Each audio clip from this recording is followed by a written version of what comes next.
तो चलिए देखते हैं इस क्वेश्चन को, ठीक है। ये क्वेश्चन के साथ साथ प्रॉपर्टी भी होता है, ठीक है। तो देखो ये प्रॉपर्टी क्या बोलता है, angle at the centre of the circle, ठीक है, is twice angle at the circumference, ठीक है। जो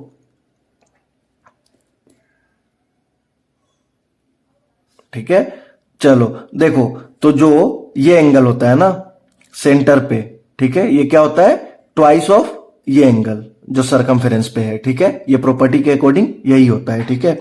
आगे हो सकता है कि ये प्रॉपर्टी आपको यूज करना पड़े, या तो एज अ क्वेश्चन भी ले सकते हो, एज अ प्रॉपर्टी भी ले सकते हो, ठीक है। बार बार तो प्रूफ नहीं करोगे, ठीक है।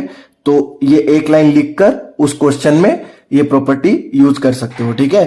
चलो तो देखो अब इसे प्रूफ कैसे करेंगे, ठीक है। तो इसको प्रूफ करने के लिए अपन क्या करते हैं, एक लाइन ड्रॉ कर लेते हैं, ठीक है। चलो तो एक लाइन ए बी को कनेक्ट कर दिया, ठीक है। तो देखो देखो अब क्या हो गया, अब देखो यहां पे सॉल्यूशन लिखो, ठीक है। टू प्रूफ क्या करना है,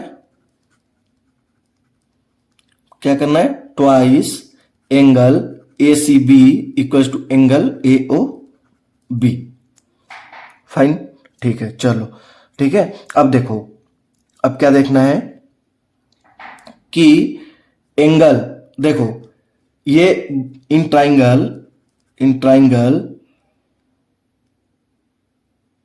ए सी बी क्या है, sum of angles of a triangle equal to 180 degree, है ना। तो angle A C B plus angle C A B plus angle A B C equal to 180 degree, है ना। चलो तो देखो अब इसको क्या करते हैं अपन, ये देखो अभी क्या है, अभी देखना एक चीज देखना, देखो यहां पे जो और एक ट्राइंगल है, again in triangle A O B, ठीक है, ये वाला छोटा वाला ट्राइंगल, उसमें क्या है, क्या है, A O equal to O B, radius है ना, ठीक है, रेडियस है, दोनों बराबर है, ठीक है। जब भी कोई ट्राइंगल में दो साइड इक्वल होता है, ठीक है, तो उसके कॉरस्पॉन्डिंग एंगल्स जो होते हैं वो भी इक्वल होते हैं, ठीक है। यानी कि angle therefore angle O A B equal to angle O B A, आया समझ में, ठीक है। चलो अब देखो angle sum property of a triangle से क्या हो जाएगा, angle A O B plus angle O A B plus angle O B A equal to 180 degree, है ना। चलो अब देखो angle A O B equal to क्या हो जाएगा, 180 degree minus twice of angle क्या हो जाएगा, ट्वाइस ऑफ एंगल, या तो ओ ए बी ले लो, ओ ए बी ले लेते हैं, ठीक है, या तो ओ बी ए ले लेते हैं, ठीक है। दोनों को प्लस करके मैंने उधर भेज दिया है, ठीक है। चलो अब देखो अब हमें चाहिए एंगल ए सी बी, है ना। चलो अब देखते हैं, ठीक है। अब देखो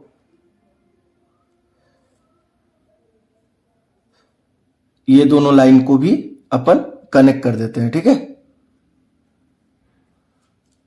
ठीक है, ये दोनों लाइन को भी कनेक्ट कर देते हैं। तो अब देखो जैसे ये एंगल इसके बराबर है ना, तो इसको x पकड़ लेते हैं, इसको x पकड़ लेते हैं, ठीक है। ऐसे ही ये और ये एंगल भी बराबर होगा, इसको y पकड़ लो, इसको y पकड़ लो, इसको z पकड़ लो, इसको z पकड़ लो, ठीक है, आया समझ में, ठीक है। चलो अब देखो इस वाले फॉर्मूला से हम क्या लिख सकते हैं, इस वाले फॉर्मूला से हम लिख सकते हैं कि z प्लस वाई, ठीक है, ये पूरा एंगल, ठीक है, यानी कि अब फ्रॉम इक्वेशन 1, ठीक है, फ्रॉम इक्वेशन 1 क्या लिख सकते हैं, angle A C B plus angle C A B plus angle A B C equal to 180 degree, है ना। चलो ठीक है, देखो और देखो ए सी बी को क्या लिख सकते हैं, ए सी बी को लिख सकते हैं जेड प्लस वाई, ठीक है। ऐसे ही सी ए बी को क्या लिख सकते हैं, सी ए बी को क्या लिख सकते हैं, एक्स प्लस जेड, है ना। ऐसे ही वाई प्लस एक्स लिख सकते हैं, ठीक है, इक्वल टू 180 डिग्री, ठीक है। अब देखो सब दो दो टर्म्स है तो 2 कॉमन ले लिया, x plus y plus z equal to 180 degree, है ना। तो x plus y plus z equal to 2 से डिवाइड कर देते दोनों साइड 90 डिग्री, ठीक है। अब देखो ये x प्लस वाई क्या है, ओ सॉरी z प्लस वाई क्या है, z प्लस वाई वो रिक्वायर्ड एंगल है जो हमें चाहिए ACB, है ना। तो z प्लस वाई को एक साइड रखते हैं, उसको लिख लेते हैं ACB, है ना, और x को उधर भेज देते हैं, है ना, ठीक है। अब देखो x क्या है, x क्या है, x एंगल, x क्या है, एंगल OAB है ना, एंगल OAB। अब देखो नंबर 2 और नंबर 3, ठीक है। नंबर 2 से देखो ये 180 यहां से अगर 2 कॉमन निकालते हैं तो यही वाला टर्म आ जाएगा, है ना। तो देखो अब दोनों साइड 2 मल्टीप्लाई कर देते हैं, 2ACB, ठीक है, 2ACB equal to 180 degree minus 2 angle OAB। आया आया आया। चलो देखो अब इसके जगह क्या लिख सकते हैं, एंगल AOB, ठीक है, ठीक है, AOB लिख सकते हैं, है ना। चलो फ्रॉम 2, ठीक है, हेंस प्रूव्ड, है ना, हेंस प्रूव्ड। देखो twice angle ACB equal to angle AOB, देखो कितने आसान तरीके से हमने ये प्रॉपर्टी प्रूव कर लिया है, ठीक है। और ये आपको याद रखना है, ठीक है, जो भी सेंटर पे एंगल बनता है वो सरकमफ्रेंस पे जो एंगल बनता है उसका 2 गुना होता है, ठीक है। चलो बहुत सही।